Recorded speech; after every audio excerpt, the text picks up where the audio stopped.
ਨਾਨਕ ਪਦ ਪੰਕਜ ਬੰਦਨਾ ਪੰਕਜ ਬੰਦਨਾ ਸਿਮਰੋ ਅੰਗਦ ਦੋਖ ਨਿਕੰਦਨਾ ਦੋਖ ਨਿਕੰਦਨਾ ਅਮਰਦਾਸ ਗੁਰ ਹਿਰਦੈ ਧਿਆਨ ਹਿਰਦੈ ਧਿਆਨ श्री गुरु रामदास गुण गावो श्री गुरु रामदास गुण गावो गुरु अर्जन विघ्नन के नाशक विघ्नन के नाशक गुरु हर गोबिंद शुभ मत प्रकाश शोभ मत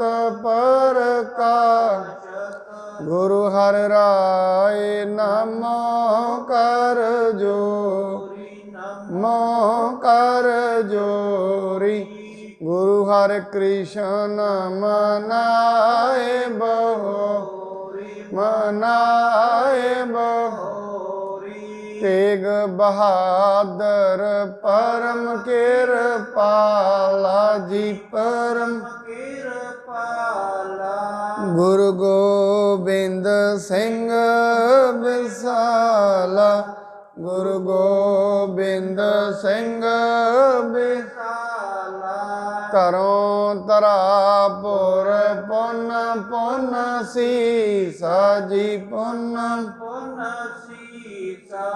बंदो बार बार जगदीश बंदो बार बार जगदीश।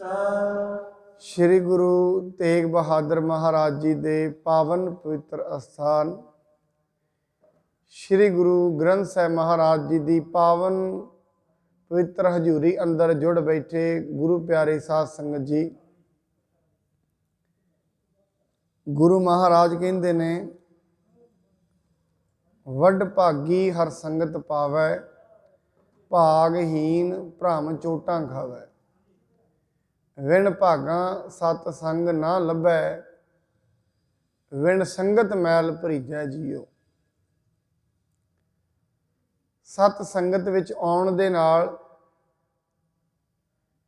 मनुख दे कीते होए माड़े कर्मां दी मैल लहिंदी है।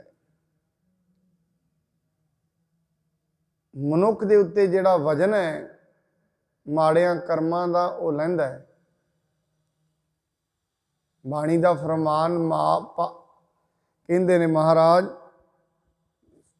मिटै चिराणे पाप कमाणे साध संगत मिल मुआ जीजै। ऐसे पाप ऐसे माड़े कर्म ऐसा कोई मनुख नहीं जिहड़ा ना करदा होए हरेक ने कीते होए ने कर रहा है क्योंकि मनुख जिहड़ा अल्पग जीव है ये सर्वज्ञ नहीं है अल्पग है। इनू धरती दे उत्ते कोई ना कोई चीज़ मोह लैंदी है और बड़ी छेती मोह लैंदी है। और जदों ये मोह दे विच फसदा है नालों नाले परमेश्वर नूं विसर जांदा है। जदों ही परमेश्वर नूं विसरदा है फिर इहदे ते जिहड़ा माड़े कर्मां दा वजन वो चढ़ना शुरू हो जाता है। सो आपां शाम दे दीवाना अंदर निरंतर ही गुरु साहिब जी दे पावन जीवन की कथा श्रवण कर रहे हैं। कल ताईं असीं ये श्रवण किया माई दास नूं महाराज जी ने ਜਿਹੜੇ रूप ਦੇ ਵਿੱਚ ਉਹ ਚਾਹੁੰਦਾ ਸੀ ਉਸ रूप ਵਿੱਚ दर्शन ਦਿੱਤੇ। ਹੁਣ महाराज ਉਹਨੂੰ ਕਹਿੰਦੇ ਤੂੰ ਸਾਡੇ ਕੋਲ ਹੀ ਇੱਥੇ ਰਹਿਣਾ ਹੈ ਅਸੀਂ ਤੁਹਾਨੂੰ गुरु देवांगे और नाम देवांगे फिर ਤੁਹਾਡੀ मुक्ति हो जाएगी। आओ ਹੁਣ ਜਿਵੇਂ ਅੱਗੇ कथा ਚੱਲਦੀ है बड़े प्रेम सत्कार ਦੇ ਨਾਲ श्रवण करिए। आरंभ करन तो पहला गुरु जी वालों बख्शे हुए गुरमंत्र नाल सांझ पाइए।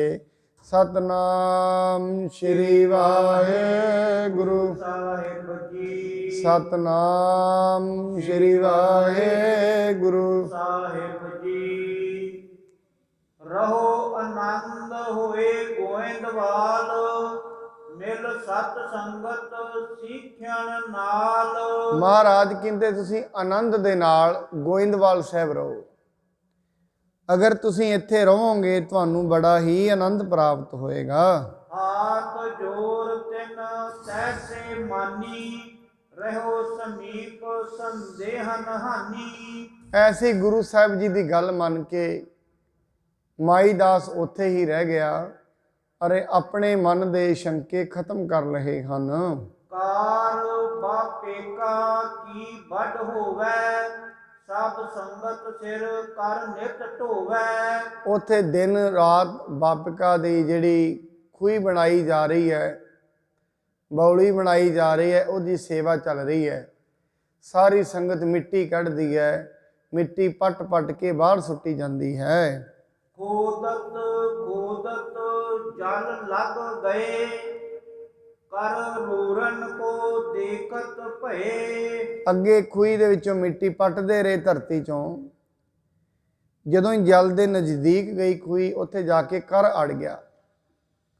ਉਹ ਕੜ ਅੜ ਗਿਆ, ਰੋੜੇ ਪਏ ਸਨ। ਜਿਵੇਂ ਧਰਤੀ ਪੱਟੀ ਕੇ ਥੱਲੇ ਥੋੜ੍ਹੀ ਨੀਵੇਂ ਜਾਣ ਤੋਂ ਬਾਅਦ ਅੱਡ ਅੱਡ ਪ੍ਰਕਾਰ ਦੀਆਂ ਚੀਜ਼ਾਂ ਨਿਕਲਣੀਆਂ ਸ਼ੁਰੂ ਹੁੰਦੀਆਂ ਨੇ, ਰੇਤਾ ਆਉਂਦੀ ਹੈ, ਇਵੇਂ ਥੱਲੇ ਜਾ ਕੇ ਜਿਹੜਾ ਰੋੜਿਆਂ ਦਾ ਕੜ ਉਹ ਅੜ ਗਿਆ ਹੈ। ਨਹਿ ਟੂਟੈ ਬਹੁ ਯਤਨ ਕਰਤ ਹੈ, ਬੁੱਧ ਬਲ ਆਪਣੋ ਸਗਲ ਧਰਤ ਹੈ। ਬੜੇ ਯਤਨ ਕੀਤੇ, ਬੜਾ ਜ਼ੋਰ ਲਾਉਣ ਤੋਂ ਬਾਅਦ ਵੀ ਉਹ ਕੜ ਟੁੱਟ ਨਹੀਂ ਰਿਹਾ ਹੈ। ਤਬ ਸ੍ਰੀ ਅਮਰ ਨਿਕਟ ਚੱਲ ਕਹਿਓ, ਸਤਿਗੁਰ ਨੇ ਬਿਰਤਾਂਤ ਸਭ ਲਹਿਓ। ਇੱਕ ਸਿੱਖ ਫਿਰ ਉੱਠ ਕੇ ਮਹਾਰਾਜ ਜੀ ਦੇ ਕੋਲ ਗਿਆ, ਗੁਰੂ ਅਮਰਦਾਸ ਜੀ ਦੇ ਕੋਲ। ਜਿਹੜੀ ਵੀ ਵਾਰਤਾ ਹੋਈ, ਜੋ ਵੀ ਗੱਲਬਾਤ ਹੋਈ, ਸਾਰੀ ਗੁਰੂ ਅਮਰਦਾਸ ਜੀ ਨੂੰ ਦੱਸੀ ਹੈ। ਮਾਣਕ ਚੰਦ ਪਥਰੀਆ ਜਾਤ, ਖੱਤਰੀ ਕੁਲ ਸੁੰਦਰ ਦ੍ਰਿੜ ਗਾਤ। ਇੱਕ ਭਾਈ ਮਾਣਕ ਚੰਦ ਹੋਇਆ ਜਿਹੜੇ ਕਿ ਪਥਰੀਆ ਜਾਤ ਚੋਂ ਸਨ। ਖੱਤਰੀ ਉਹਨਾਂ ਦਾ ਕੁਲ ਸੀ, ਜਿਨ੍ਹਾਂ ਦਾ ਸਰੀਰ ਜਿਹੜਾ ਹੈ ਉਹ ਬਹੁਤ ਹੀ ਸਡੋਲ ਸੀ। ਤੇ ਸੰਗ ਸਤਿਗੁਰ ਕੀਨ ਬਖਾਨ, ਏ ਮਾਨਕ ਚੰਦ ਲਹਿਓ ਵੇਦਾਨ। ਮਹਾਰਾਜ ਜੀ ਨੇ ਉਹਨੂੰ ਕਿਹਾ, ਕਹਿੰਦੇ ਮਾਣਕ ਚੰਦ, ਆ ਜਿਹੜਾ ਹਥੌੜਾ ਪਿਆ ਹੈ ਇਹਨੂੰ ਚੁੱਕ ਲਵੋ। ਕਰੋ ਜੋਰ ਤੇ ਹੱਥੋਂ ਬਨਾਏ, ਸੁਨ ਕਰ ਚਰਨ ਪਰਿਓ ਸਹਿ ਸਾਏ। ਮਹਾਰਾਜ ਜੀ ਨੇ ਕਿਹਾ ਇਹਨੂੰ ਵਦਾਨ ਨੂੰ ਚੁੱਕੋ, ਹਥੌੜੇ ਨੂੰ ਚੁੱਕੋ, ਬੜੇ ਜ਼ੋਰ ਲਗਾ ਕੇ ਇੱਥੇ ਮਾਰਨਾ ਕਰੋ। ਗੁਰ ਨਿਜ ਕਰ ਤੇ ਪੀਠ ਧਰਿਓ ਹੈ, ਲੈ ਵੇਦਾਨ ਕੋ ਬਚ ਬਰਿਓ ਹੈ। ਮਹਾਰਾਜ ਜੀ ਨੇ ਉਹਦੀ ਪਿੱਠ ਤੇ ਹੱਥ ਧਰਿਆ, ਉਹਨੂੰ ਆਪਣੇ ਵੱਲੋਂ ਆਸ਼ੀਰਵਾਦ ਦਿੱਤਾ। ਭਾਈ ਮਾਣਕ ਚੰਦ ਵਦਾਨ ਫੜ ਕੇ, ਉਹ ਜਿਹੜਾ ਸੁੰਦਰ ਵਦਾਨ ਹੈ ਉਹਨੂੰ ਫੜ ਕੇ ਬਾਪਿਕਾ ਦੇ ਅੰਦਰ ਵੜ ਗਿਆ ਹੈ।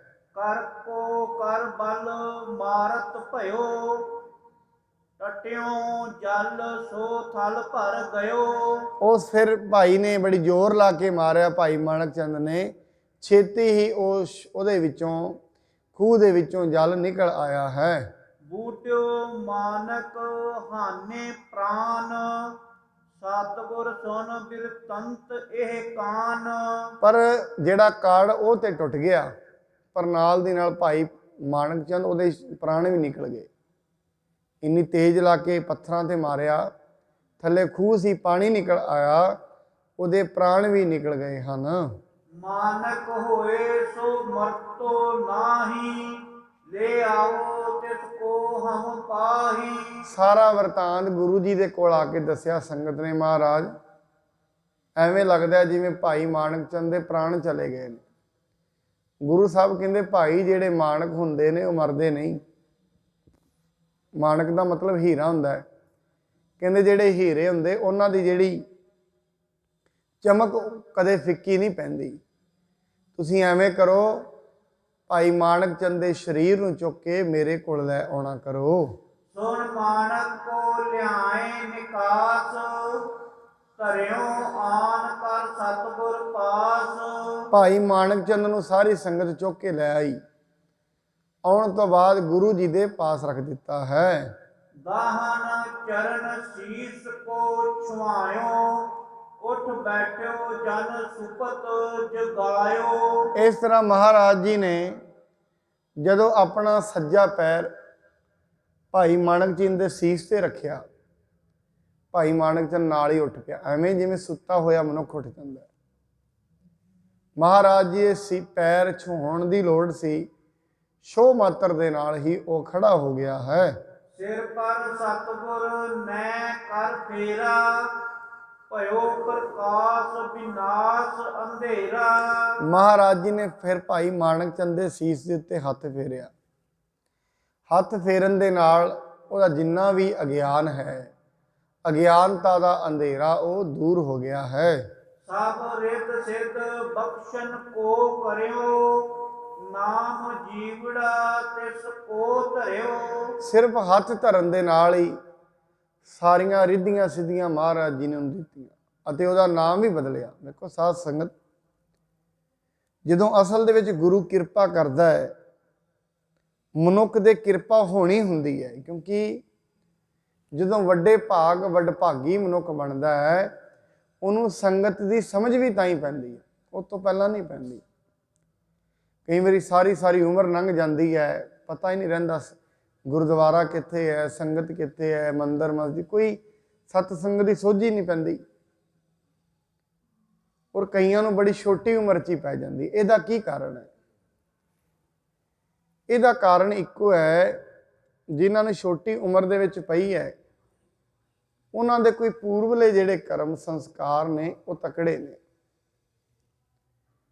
ਕਿਉਂਕਿ ਮਨੁੱਖ ਜਦੋਂ ਥੋੜਾ ਹੋਰ ਗੰਭੀਰ ਜਪ ਕਰਦਿਆਂ ਗੰਭੀਰ ਜਾਏਗਾ, ਇਹਨੂੰ ਹਜੇ ਤੇ ਆਪਣੇ ਆਪਣੇ ਜਿਹੜੇ ਮਨੁੱਖਾ ਜੀਵਨ ਦੇ ਸੰਸਕਾਰ ਨੇ ਉਹ ਹੀ ਪਤਾ ਨਹੀਂ, ਬਚਪਨ ਤੋਂ ਲੈ ਕੇ ਜਵਾਨੀ ਤਾਈਂ ਜੋ ਕੀਤਾ ਹੈ। ਪਰ ਜਦੋਂ ਇਹਨਾਂ ਸੰਸਕਾਰਾਂ ਨੂੰ ਤੋੜਦਾ ਹੈ, ਹੋਰ ਅੱਗੇ ਜਾਂਦਾ ਹੈ, ਇਹਨੂੰ ਇਵੇਂ ਲੱਗਦਾ ਹੈ ਮੇਰੇ ਅੰਦਰ ਪਸ਼ੂਆਂ ਦੇ ਵੀ ਸੰਸਕਾਰ ਨੇ, ਕਈ ਕੀੜਿਆਂ ਦੇ ਸੰਸਕਾਰ ਨੇ ਮਨੁੱਖ ਅੰਦਰ। ਜਿਹੜੇ ਜਨਮ ਚੋਂ ਇਹ ਜੀਵ ਆਤਮਾ ਨਿਕਲ ਕੇ ਆਈ ਹੈ, ਉਹ ਸਾਰੇ ਸੰਸਕਾਰ ਮਨੁੱਖ ਦੇ ਅੰਦਰ ਨੇ। ਇਹ ਪਰ ਪਤਾ ਉਦੋਂ ਲੱਗਦੇ ਨੇ ਜਦੋਂ ਮਨੁੱਖ ਜਪ ਕਰੇ, ਬਿਨਾਂ ਜਪ ਤੋਂ ਨਹੀਂ ਪਤਾ ਲੱਗਦਾ। ਔਰ ਇਹ ਵੱਡੇ ਭਾਗਾਂ ਦੀ ਨਿਸ਼ਾਨੀ ਹੈ, ਜਦੋਂ ਮਨੁੱਖ ਦਾ ਕੋਈ ਕਰਮ ਜਾਗਦਾ ਹੈ ਤਾਂ ਜਾ ਕੇ ਉਹਨੂੰ ਸੱਚ ਦੀ ਗੱਲ ਸਮਝ ਲੱਗਦੀ ਹੈ। ਕਿਉਂਕਿ ਸੱਚ ਵੱਲ ਨੂੰ ਜਿਹੜਾ ਚੱਲਣਾ ਹੈ, ਇਵੇਂ ਜਿਵੇਂ ਪਹਾੜ ਦੀ ਚੜ੍ਹਾਈ ਤੇ ਚੜ੍ਹਨਾ ਹੈ, ਤੇ ਝੂਠ ਵੱਲ ਨੂੰ ਜਾਣਾ ਜਿਵੇਂ ਪਹਾੜ ਤੋਂ ਪਾਣੀ ਥੱਲੇ ਨੂੰ ਨਿਕਲ ਆਉਂਦਾ ਹੈ। ਹੁਣ ਜੇ ਝੂਠ ਵੱਲ ਨੂੰ ਜਾਣਾ ਹੋਏ, ਕੋਈ ਐਫਰਟ ਕਰਨ ਦੀ ਲੋੜ ਨਹੀਂ, ਕੋਈ ਪ੍ਰਯਤਨ ਵੀ ਕਰਨ ਦੀ ਲੋੜ ਨਹੀਂ, ਆਪਣੇ ਆਪ ਹੀ ਚਲਾ ਜਾਂਦਾ ਉਹਨੂੰ। ਪਰ ਸੱਚ ਵੱਲ ਨੂੰ ਤੁਰਨਾ ਹੋਏ ਬੜੇ ਜ਼ੋਰ ਲੱਗਦੇ ਨੇ। ਆਪਾਂ ਕਈ ਵਾਰੀ ਵੇਖਦੇ ਹਾਂ, ਕਈ ਮਨੁੱਖ ਚੋਰ ਨੇ, ਕਈ ਮੂਰਖ ਨੇ, ਕਈਆਂ ਨੂੰ ਹਜੇ ਤਾਈਂ ਪਰਮਾਤਮਾ ਦੀ ਸਮਝ ਨਹੀਂ ਪਈ। ਇਹਦਾ ਕਾਰਨ ਕੀ ਹੈ? ਉਹਨਾਂ ਦੇ ਹਜੇ ਕੋਈ ਵੱਡੇ ਭਾਗ ਨਹੀਂ ਹਨ। ਔਰ ਜਿਹੜੇ ਸਾਡੇ ਸਿਆਣੇ ਪੁਰਖ ਸੀ, ਉਹਨਾਂ ਨੇ ਚੋਰੀ ਨੂੰ, ਹੋਰ ਜਿੰਨੇ ਵੀ ਐਸੇ ਮਾੜੇ ਕਰਮ ਨੇ, ਉਹਨਾਂ ਨੂੰ ਮਾੜਾ ਕਿਉਂ ਕਿਹਾ? ਜਿੰਨੇ ਵੀ ਕਰਮ ਨੇ ਹੁੰਦੇ ਤੇ ਹੱਥ ਨਾਲ ਹੀ ਨੇ। ਮਨ ਤੇ ਹੱਥ ਦਾ ਸੰਯੋਗ ਹੋਏ ਤੇ ਕਰਮ ਹੁੰਦਾ ਹੈ। ਇਹਨਾਂ ਕਰਮਾਂ ਨੂੰ ਮਾੜਾ ਕਿਉਂ ਗਿਣਿਆ? ਕਾਰਨ ਕੀ ਸੀ? ਇਹ ਜਿਹੜੇ ਕਰਮ ਨੇ, ਇਹ ਮਨੁੱਖ ਨੂੰ ਪਰਮਾਤਮਾ ਤੋਂ ਦੂਰ ਲੈ ਜਾਂਦੇ ਨੇ। ਔਰ ਯਾਦ ਰੱਖਣਾ, ਇਹਨਾਂ ਕਰਮਾਂ ਤੋਂ ਬਿਨਾਂ, ਮਾੜਿਆਂ ਕਰਮਾਂ ਤੋਂ ਬਿਨਾਂ ਦੁਨੀਆ 'ਚ ਪਦਾਰਥ ਵੀ ਇਕੱਠੇ ਨਹੀਂ ਹੁੰਦੇ। ਸੱਚਾਈ ਦੇ ਰਾਹ ਤੇ ਤੁਰੇਗਾ ਮਨੁੱਖ, ਭਾਵੇਂ ਬਹੁਤਾ ਅਮੀਰ ਨਹੀਂ ਹੋਏਗਾ। ਮੈਂ ਤਾਂ ਕਈ ਭਗਤਾਂ ਦੀ ਜ਼ਿੰਦਗੀ ਪੜ੍ਹਦਾ ਹਾਂ, ਸਾਰੀ ਜ਼ਿੰਦਗੀ ਛਪਰੀਆਂ 'ਚ ਨਿਕਲ ਗਈ। ਕੋਈ ਬਹੁਤੇ ਅਮੀਰ ਨਹੀਂ ਸਨ, ਪਰ ਅੱਜ ਤਾਈਂ ਉਹਨਾਂ ਦੀ ਪੂਜਾ ਹੁੰਦੀ ਹੈ। ਇਹਦਾ ਕਾਰਨ ਕੀ ਹੈ? ਸੱਚਾਈ ਹਮੇਸ਼ਾ ਚਮਕਦੀ ਹੈ। ਔਰ ਕਈ ਵਾਰੀ ਆਪਾਂ ਉਸ ਦਿਨ ਵੀ ਬੇਨਤੀ ਕੀਤੀ, ਕਈ ਵਾਰੀ ਮਨੁੱਖ ਕਹਿੰਦਾ ਮੈਂ ਆਪਣੇ ਬੱਚਿਆਂ ਵਾਸਤੇ ਸਾਰਾ ਕੁਝ ਕਰ ਰਿਹਾ। ਨਹੀਂ, ਝੂਠ ਮਾਰਦਾ ਹੈ। ਮਨੁੱਖ ਬੱਚਿਆਂ ਵਾਸਤੇ ਕੁਝ ਨਹੀਂ ਕਰਦਾ, ਕਿਸੇ ਵਾਸਤੇ ਕੁਝ ਨਹੀਂ ਕਰਦਾ ਹੈ। ਗੁਰਬਾਣੀ ਤੇ ਬਾਣੀ 'ਚ ਕਹਿੰਦੇ ਨੇ ਮਹਾਰਾਜ, ਕੋ ਕਾਹੂ ਕੋ ਨਹੀਂ सब देखी ठोक बजाए। इत्थे कोई किसी का नहीं है, मनुख अपने आप का ही है, किसी का नहीं है। ना किसी दोस्त का है, ना किसी घर का है, ना किसी परिवार का नहीं है। जदों मनुख नूं इवें लगता है ये गल मेरे हित विच नहीं है, वो गल जे प्यो भी करेगा तो प्यो नाल भी रिश्ता टुट जाएगा। जे वो गल माता करेगी माता नाल भी रिश्ता टुट जाएगा। जिहड़ी चीज़ इहनूं लगदा है भी मेरे वास्ते ठीक नहीं है, हुण जे इहने अपने मेरे दे नाल जे अपने परिवार नूं किसी होर नूं जोड़ दिया ਉਹਦੇ, इस करके कदी वेखना एक इस्त्री ते पुरुष 8-10 साल इकट्ठे रह जाते हैं, पर कदी उन्हां विच लड़ाई हुंदी है और दूरों दूर हो जाते हैं। 8 साल किसी का कोई कसूर नहीं कढ़दे एक दूजे का, और 8 साल बाद इन्नियां गल्लां एक दूजे दियां करी जाणगे। ਇਹਦਾ मतलब वो शरीर करके नेड़े सन, मन करके तो कदों दे दूर ने। याद रखना, एक इस्त्री ते पुरुष घर विच वसदे ने।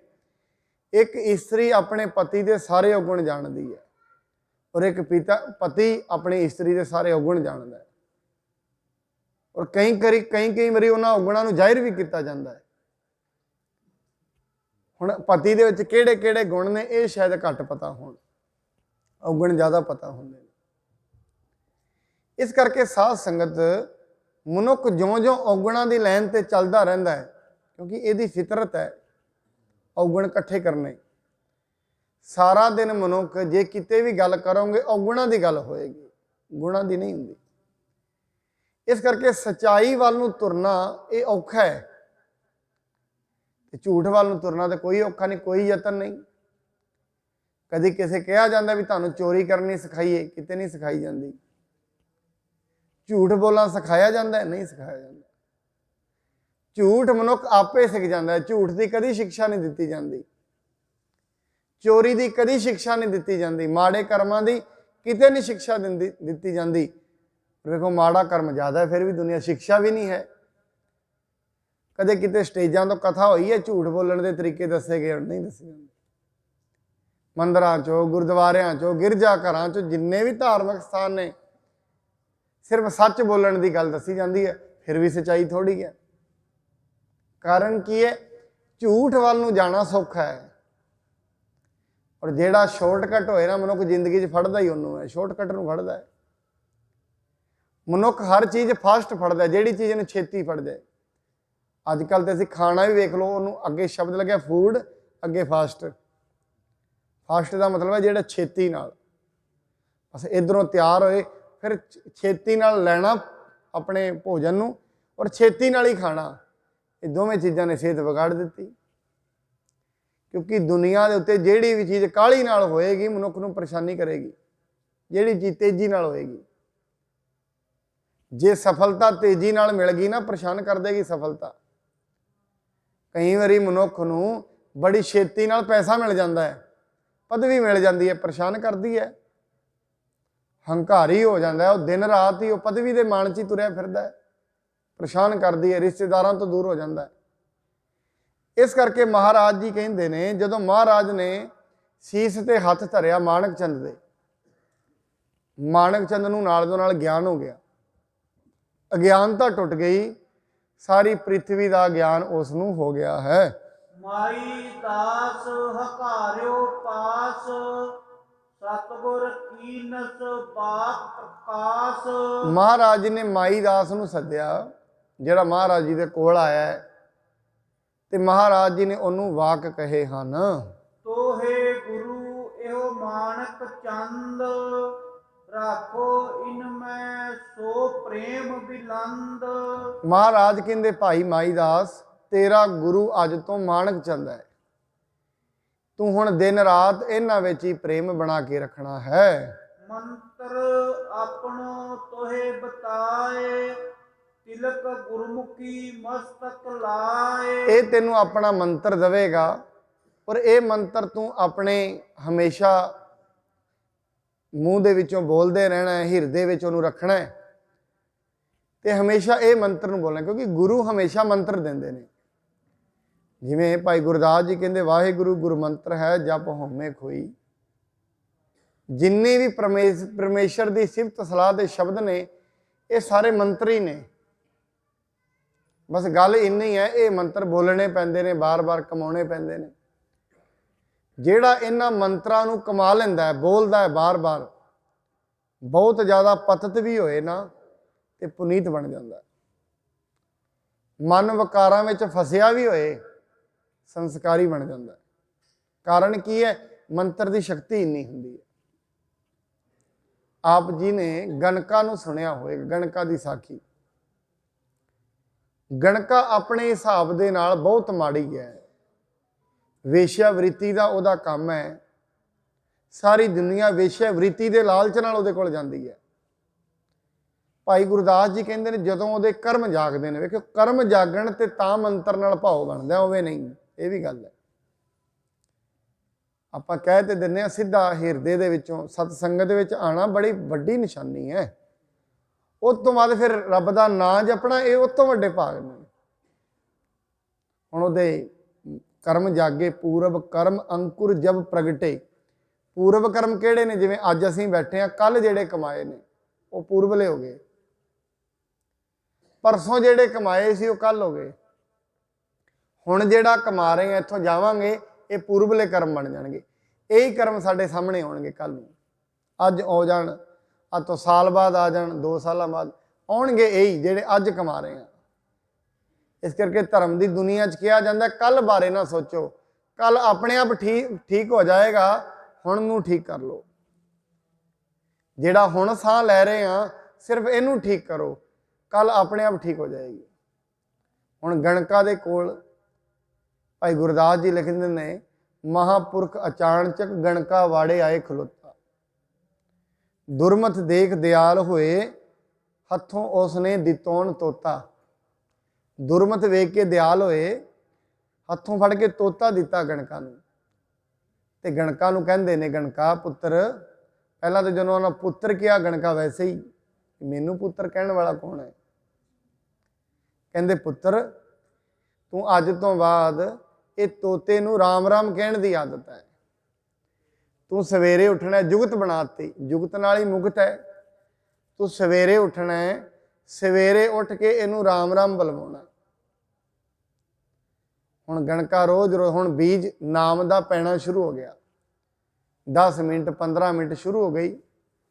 ਹੌਲੀ ਹੌਲੀ ਇੱਕ ਹੋਰ ਹੈ, ਹਿਰਦਾ ਸ਼ੁੱਧ ਹੈ, ਮਾੜੇ ਤੇ ਉਹ ਤੇ ਮੰਨ ਬੈਠੀ ਆਪਣੇ ਆਪ ਨੂੰ। ਕਿਉਂਕਿ ਇੱਕ ਗੱਲ ਹੋਰ ਵੀ ਹੈ, ਜਿਹੜਾ ਮਨੁੱਖ ਇਹ ਮੰਨ ਲਏ ਨਾ ਮੈਂ ਮਾੜਾ, ਉਹਦਾ ਉਧਾਰ ਛੇਤੀ ਹੋ ਜਾਂਦਾ ਹੈ। ਮੰਨਣਾ ਹੀ ਔਖਾ ਹੈ। ਆਪਣੇ ਆਪ ਨੂੰ ਕ੍ਰੋਧੀ ਮੰਨਣਾ ਕਿਹੜਾ ਸੌਖਾ ਹੀ ਹੈ? ਆਪਣੇ ਆਪ ਨੂੰ ਲੋਭੀ ਮੰਨਣਾ ਕਿਹੜਾ ਸੌਖਾ ਹੀ ਹੈ? ਦੂਜੇ ਨੂੰ ਲੋਭੀ ਕਹਿਣਾ ਬੜਾ ਸੌਖਾ ਹੈ। ਆਪਣੇ ਆਪ ਨੂੰ, ਦੂਜੇ ਨੂੰ ਗੱਲ ਕਹਿ ਦੇਣੀ ਬੜੀ ਸੌਖੀ ਹੈ। ਉਸ ਗੱਲ ਤੇ ਮੰਨਣਾ ਆਪ ਬੜਾ ਔਖਾ ਹੈ। ਇਸ ਕਰਕੇ ਮਨੁੱਖ ਆਪਣੇ ਆਪ ਨੂੰ ਅੱਗੇ ਅੱਗੇ ਧਰੀ ਬੈਠਾ। ਜਿਹੜੇ ਜਿਹੜੇ ਦੇ ਚੰਗੇ ਗੁਣ ਨੇ ਇਹ ਅੱਗੇ ਰੱਖੀ ਰੱਖਦਾ ਹੈ। ਜੋ ਕੁਛ ਮਾੜਾ ਹੈ ਉਹ ਤੇ ਵੇਖਦਾ ਨਹੀਂ, ਇਹਨੂੰ ਪਤਾ ਹੈ। ਹੁਣ ਗਣਕਾ ਨੇ ਮੰਨਿਆ ਹੋਇਆ ਸੀ ਅਸੀਂ ਤੇ ਪਾਪੀ ਹਾਂ, ਸਭ ਦੁਨੀਆ ਨੂੰ ਪਤਾ ਸੀ। ਮਨ ਇਸ ਕਰਕੇ ਮੰਨਿਆ ਹੋਇਆ ਸੀ, ਪਾਪ ਨੂੰ ਹੀ ਮੰਨਿਆ ਹੋਇਆ ਸੀ। ਜਦੋਂ ਨਾਮ ਦਾ ਪ੍ਰਵਾਹ ਚੱਲਿਆ, ਛੇਤੀ ਹੌਲੀ ਹੌਲੀ ਬਦਲਣਾ ਸ਼ੁਰੂ ਹੋ ਗਿਆ। ਸਵੇਰੇ ਜਪਦੀ ਹੈ, ਸ਼ਾਮੀ ਜਪਦੀ ਹੈ, ਦੋਵੇਂ ਟਾਈਮ ਤੋਤੇ ਨੂੰ ਰਾਮ ਰਾਮ। ਉਹਨੂੰ ਬੋਲਦੀ ਹੈ ਗੰਗਾ ਰਾਮ ਬੋਲ, ਰਾਮ ਰਾਮ। ਉਹ ਅੱਗੋਂ ਬੋਲਦਾ ਹੈ ਰਾਮ ਰਾਮ। ਰਾਮ ਰਾਮ ਬੁਲਾਉਂਦਿਆਂ ਬੁਲਾਉਂਦਿਆਂ ਇੱਕ ਦਿਨ ਐਸਾ ਹੋਇਆ, ਹੌਲੀ ਹੌਲੀ ਗਣਕਾ ਦਾ ਮਨ ਬਦਲਣਾ ਸ਼ੁਰੂ ਹੋ ਗਿਆ। ਉਹੀ ਗਣਕਾ ਜਿਹੜੀ ਵੇਸ਼ਿਆਵ੍ਰਿਤੀ ਦਾ ਕੰਮ ਕਰਦੀ ਸੀ, ਲੋਕਾਂ ਨੂੰ ਕਹਿੰਦੀ ਹੁਣ ਮੇਰੇ ਘਰ ਨਹੀਂ ਆਉਣਾ। ਦੁਨੀਆ ਗੱਲਾਂ ਵੀ ਕਰਦੀ। ਆਪਾਂ ਕਈ ਵਾਰੀ ਕਹਿੰਦੇ ਹਾਂ, ਦੁਨੀਆ 'ਚ ਇੱਕ ਆਮ ਕਹਾਵਤ ਹੈ, ਕਹਿੰਦੇ 700 ਚੂਹੇ ਖਾ ਕੇ ਬਿੱਲੀ ਹੱਜ ਨੂੰ ਚੱਲੀ। ਮੈਂ ਕਈ ਵਾਰੀ ਸੋਚਦਾ ਹੁਣ ਬਿੱਲੀ ਫਿਰ ਵੀ ਕਰਮਾਂ ਵਾਲੀ ਹੈ, ਖਾ ਕੇ ਚੱਲ ਤੇ ਪਈ। ਉਹ ਕੀ ਕਰਨਗੇ ਜਿਹੜੇ ਹਜੇ ਤਾਈਂ ਖਾਂਦੇ ਪਏ ਨੇ? ਉਹ ਤੇ ਫਿਰ ਵੀ ਕਰਮਾਂ ਵਾਲੀ ਹੈ, ਤੁਰ ਤੇ ਪਈ। ਉਹ ਕੀ ਕਰਨਗੇ ਜਿਹੜੇ ਹਜੇ ਤਾਈਂ ਲੱਗੇ ਹੀ ਹੋਏ ਨੇ? ਉਹ ਤੇ ਬਿੱਲੀ ਫਿਰ ਵੀ ਕਰਮਾਂ ਵਾਲੀ ਹੈ, ਜਿਹੜੀ 700 ਤੋਂ ਬਾਅਦ ਵੀ ਤੁਰ ਪਈ। 700 ਕੋਈ ਵੱਡੀ ਗਿਣਤੀ ਨਹੀਂ ਹੈ। ਗੁਰਬਾਣੀ ਤੇ ਇਹ ਕਹਿੰਦੀ ਹੈ, ਮਿਟੇ ਕਮਾਣੇ ਪਾਪ ਚਿਰਾਣੇ। ਕਰੋੜਾਂ ਪਾਪ ਇਕੱਠੇ ਕੀਤੇ ਹੋਣ, ਇੱਕ ਵਾਰੀ ਰੱਬ ਦਾ ਨਾਂ ਅੰਦਰ ਵਸ ਗਿਆ, ਸਾਰੇ ਹੀ ਮਿਟ ਜਾਣਗੇ, ਸਾਰੇ ਕਰਮ ਨਾਸ਼ ਹੋ ਜਾਣਗੇ। ਗਣਕਾ ਨੇ ਬਾਰ-ਬਾਰ ਰੱਬ ਦਾ ਨਾਂ ਲਿਆ। ਲੋਕੀ ਕਹਿਣ ਲੱਗ ਪਏ, ਨਿੰਦਿਆ ਹੋਣੀ ਸ਼ੁਰੂ ਹੋ ਗਈ। ਕਹਿੰਦੇ ਇਹ ਹੁਣ ਭਗਤ ਨਹੀਂ ਬਣੇਗੀ, ਰੱਬ ਦਾ ਨਾਂ ਲਏਗੀ। ਬਸ ਜਿਉਂ ਰੱਬ ਦਾ ਨਾਂ ਲਿਆ, ਵੇਖੋ ਕਿੰਨੇ ਹੀ ਸਾਲ ਹੋ ਗਏ ਨੇ, ਅੱਜ ਤਾਈਂ ਉਹਦਾ ਨਾਂ ਹੈ। ਇੱਕ ਵੇਸ਼ਿਆ ਤੋਂ ਸੰਤ ਬਣੀ, ਇੱਕ ਵੇਸ਼ਿਆ ਤੋਂ ਰੱਬ ਦੀ ਭਗਤਣੀ ਬਣੀ। ਗੁਰੂ ਸਾਹਿਬ ਜੀ ਮਹਾਰਾਜ ਕਹਿੰਦੇ ਨੇ ਗਣਕਾ ਦਾ ਨਾਂ ਗੁਰੂ ਗ੍ਰੰਥ ਸਾਹਿਬ ਮਹਾਰਾਜ ਚੰਗਤ ਹੋ ਗਿਆ, ਜਿਹੜਾ ਜੁਗੋ ਜੁਗ ਟਲ ਰਹਿਣਾ। ਭਗਤ ਨਾਮਦੇਵ ਜੀ ਹਰਾਂ ਨੇ ਉਹਨਾਂ ਦਾ ਨਾਂ ਲਿਆ। ਇਹ ਨਹੀਂ ਹੈ, ਮੈਂ ਕਈ ਵਾਰੀ ਬੇਨਤੀ ਕੀਤੀ, ਜੋ ਅੱਜ ਮਾੜਾ ਹੈ ਕੀ ਪਤਾ ਕੱਲ੍ਹ ਨੂੰ ਉਹਨੇ ਕੀ ਬਣ ਜਾਣਾ, ਕੋਈ ਪਤਾ ਨਹੀਂ। ਕਦੇ ਵੀ ਕਿਸੇ ਦੇ ਔਗਣ ਨੇ ਉਹ ਮਨੁੱਖ ਨੂੰ ਨਹੀਂ ਚਿਤਾਰਨੇ ਚਾਹੀਦੇ। ਮਹਾਰਾਜ ਬਾਣੀ 'ਚ ਕਹਿੰਦੇ ਏਕ ਭਾਏ ਦੇਖੋ ਸਭ ਨਾਰੀ, ਕਿਆ ਜਾਣਾ ਸਹਿ ਕੌਣ ਪਿਆਰੀ। ਰੱਬ ਨੂੰ ਕੌਣ ਪਿਆਰਾ ਕੋਈ ਪਤਾ ਨਹੀਂ। ਇਸ ਕਰਕੇ ਭਾਈ ਮਾਣਕ ਚੰਦ ਨੂੰ ਮਹਾਰਾਜ ਜੀ ਨੇ ਰਿੱਧੀਆਂ ਸਿੱਧੀਆਂ ਦਿੱਤੀਆਂ ਅਤੇ ਭਾਈ ਮਾਈ ਦਾਸ ਨੂੰ ਕਿਹਾ, ਭਾਈ ਮਾਈ ਦਾਸ ਅੱਜ ਤੋਂ ਤੇਰਾ ਗੁਰੂ ਇਹ ਮਾਣਕ ਚੰਦ ਬਣ ਗਿਆ ਹੈ। ਸੇਲੀ ਦਈ ਕਰੋ ਸਿੱਖ ਸੰਗਤ, ਸਤਿਆ ਨਾਮ ਜਪੀਐ ਮਿਲ ਪੰਗਤ। ਕਹਿੰਦੇ ਇੱਕ ਸੇਲੀ ਦਿੱਤੀ, ਉੱਨ ਦੀ ਬਣੀ ਹੋਈ, ਸਿਰ ਤੇ ਪਾਉਣ ਵਾਲੀ। ਕਹਿੰਦੇ ਇਹਨੂੰ ਸਿਰ ਤੇ ਪਾਓ, ਅੱਜ ਤੋਂ ਬਾਅਦ ਸਤ ਸੰਗਤ ਦੇ ਵਿੱਚ ਬੈਠਣਾ ਹੈ। ਸੱਗਿਆ ਭਗਤਨ ਕੀ ਤੁਮ ਹੋਈ, ਜਗ ਸੰਤਾਪ ਬਿਨਾਸੋ ਜੋਈ। ਕਹਿੰਦੇ ਤੁਹਾਡਾ ਨਾਮ ਅੱਜ ਤੋਂ ਭਗਤ ਰੱਖਿਆ ਗਿਆ ਹੈ। ਤੁਸੀਂ ਆਪਣੇ ਘਰ ਬੈਠਣਾ, ਸਤਨਾਮ ਦਾ ਜਾਪ ਕਰਨਾ। ਉਹ ਕਿੱਡੀ ਵੱਡੀ ਗੱਲ। ਹੁਣ ਕਰਨਾ ਤੇ ਬਾਣੀ ਦੇ ਵਿੱਚ ਬੜੀ ਵਾਰੀ ਆਇਆ, ਸਿਮਰੋ ਸਿਮਰ ਸਿਮਰ ਸੁਖ ਪਾਵੋ, ਕਲ ਕਲੇਸ਼ ਤਨ ਮਾਹੀ ਮਿਟਾਵੋ। ਹੁਣ ਇਹ ਤੇ ਤਰੀਕਾ ਹੈ, ਜੇ ਤੇ ਕਿਰਪਾ ਹੋ ਜਾਏਗੀ ਉਹ ਇਹਨੂੰ ਜਪਣਾ ਸ਼ੁਰੂ ਕਰ ਦਿੰਦਾ ਹੈ ਰੱਬ ਦੇ ਨਾਂ ਨੂੰ। ਜਿਵੇਂ ਹੀ ਨਾਮ ਜਪਣਾ ਸ਼ੁਰੂ ਹੋਇਆ, ਮਨੁੱਖ ਦੇ ਸਾਰੇ ਕੀਤੇ ਹੋਏ ਮਾੜੇ ਕਰਮ ਕੱਟੇ ਜਾਂਦੇ ਹਨ।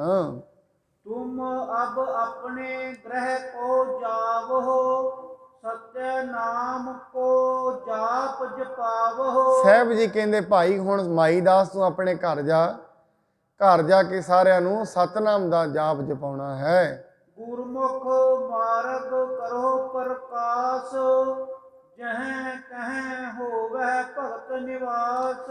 ਆਪਣੇ ਘਰ ਜਾ ਕੇ ਗੁਰਮੁਖੀ ਦਾ ਮਾਰਗ ਸਭ ਨੂੰ ਦ੍ਰਿੜ ਕਰਾਓ, ਸਭਨਾਂ ਨੂੰ ਨਾਮ ਦਾ ਮਾਰਗ ਦ੍ਰਿੜ ਕਰਾਓ। ਸੁਣ ਮੁੱਧ ਮਾਈ ਦਾਸ ਵਿਸਾਲ, ਮਾਨਕ ਕੇ ਪਾਇਨ ਤਤਕਾਲ। ਇਹ ਸੁਣ ਕੇ ਮਾਈ ਦਾਸ ਬੜਾ ਖੁਸ਼ ਹੋਇਆ ਔਰ ਛੇਤੀ ਨਾਲ ਹੀ ਭਾਈ ਮਾਣਕ ਚੰਦ ਦੇ ਚਰਨਾਂ ਵਿੱਚ ਪੈ ਗਿਆ ਹੈ। ਨਮਸਕਾਰ ਕਰ ਹੋਇਓ ਸੰਗ, ਦੋਨੋਂ ਪ੍ਰਾਪਤ ਆਨੰਦ ਅਭਾਗ।